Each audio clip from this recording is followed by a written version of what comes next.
Friends, ఇప్పుడే అందిన వార్త. బీఆర్ఎస్ మాజీ సీఎం కేసీఆర్ కు జైలు.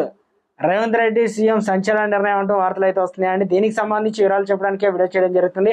చాలా మంది వీడియోస్తున్నారు కానీ సబ్స్క్రైబ్ మర్చిపోతున్నారు. దయచేసి ఛానల్ సబ్స్క్రైబ్ చేసుకొని బెల్ ఐకాన్ ఆల్ పై ట్యాప్ చేయండి. ఇటువంటి ఇంపార్టెంట్ ఇన్ఫర్మేషన్ మిస్ అవ్వకుండా మీ ఫోన్ నోటిఫికేషన్ రూపంలో వస్తుంది. చాలా మంది మీరు చూస్తున్నారు కానీ లైక్ చేయడం లేదంటే దయచేసి లైక్ చేయండి. ఇన్ఫర్మేషన్ అందరికీ తెలుస్తుంది.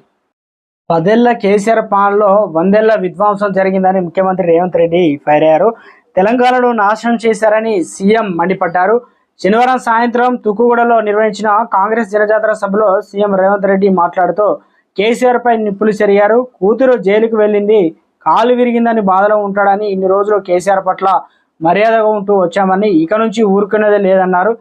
ఏది పడితే అది ఇష్టం వచ్చినట్టు మాట్లాడితే నేను జానారెడ్డిని కాదు, రేవంత్ రెడ్డిని చెర్లపల్లి జైల్లో చుప్పకూడు తినిపిస్తా బిడ్డ అంటూ కేసీఆర్ కు రేవంత్ రెడ్డి వార్నింగ్ అయితే ఇచ్చారు.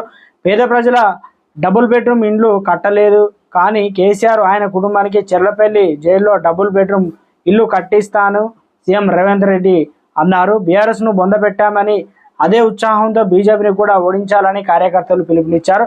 మా 100 రోజుల పాలన నచ్చితే 14 ఎంపీ సీట్లను గెలిపించాలని ఆయన కోరారు. ఢిల్లీలో కాంగ్రెస్ జెండా ఎగరబోతుందని సీఎం ధీమా వ్యక్తం చేశారు.